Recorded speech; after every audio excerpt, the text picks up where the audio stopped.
BP নূরকে পিটাইতে পিটাইতে মাটিতে শুয়ে যেভাবে তাকে বুট দিয়ে লাথি মেরেছে, আওয়ামী লীগের আমলও কিন্তু এভাবে তার উপর হামলা হয় নাই।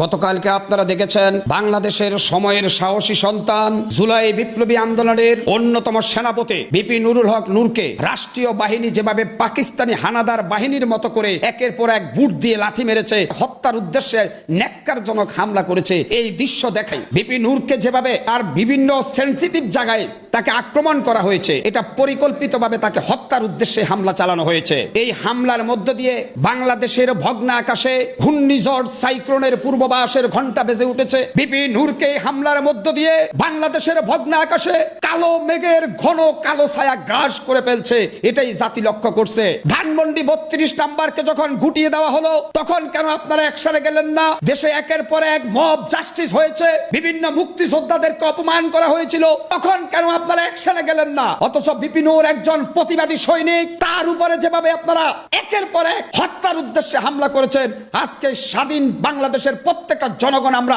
হতাশ, আমরা বিব্রত, আমরা শঙ্কিত।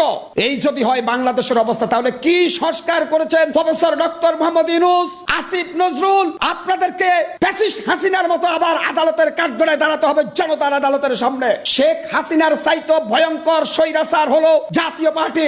আপনারা জানেন আওয়ামী লীগ বঙ্গবন্ধুর দল, জাতীয় পার্টি স্বৈরাচার এরশাদের দল, এবং এই জাতীয় পার্টি যদি শেখ হাসিনাকে আশকারা না দিত, শেখ হাসিনা এইভাবে অবৈধ নির্বাচন করার সাহস পেত না। অতএব আওয়ামী লীগের চাইতে অপরাধী বেশি হচ্ছে জাতীয় পার্টি। সেই জাতীয় পার্টিকে রক্ষা করা কি রাষ্ট্রীয় বাহিনীর কাজ?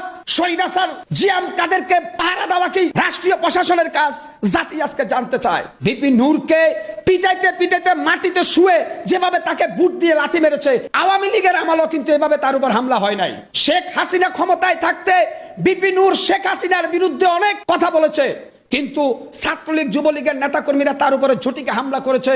কিন্তু শেখ হাসিনা সরকার ক্ষমতায় থাকতে পুলিশ প্রশাসন বিপি নূরকে এভাবে পিটায় নাই যেভাবে গতকালকে দেখেছি। প্রত্যেকটা জনগণকে বলবো, আপনারা যারা বিভিন্ন রাজনৈতিক দলের নেতা আছেন, আপনারা যদি ঐক্যবদ্ধভাবে প্রতিবাদ না করেন, আগামী দিনে একটি অশনি সংকেত বাংলাদেশের জন্য আসবে। বিপি নূর হয়তো 24-এর আগে জাতীয় নেতা ছিলেন না, কিন্তু 24 পরবর্তীত সময়ে বিপি নূর এখন বাংলাদেশের জাতীয় বীর, জাতীয় নেতা। এই জাতীয় নেতাকে যেভাবে ন্যাক্কারজনকভাবে হত্যার উদ্দেশ্যে হামলা করেছে, আজকে আপনারা যদি জাগ্রত না হন, আপনারা যদি প্রতিবাদের ঝঙ্কার তুলতে না পারেন, তাহলে এই বাংলাদেশের প্রত্যেকটা জনগণের জন্য একটা অশনি সংকেত ভর করে আসতেছে, ধেয়ে আসতেছে ঘূর্ণিঝড়ের মতো।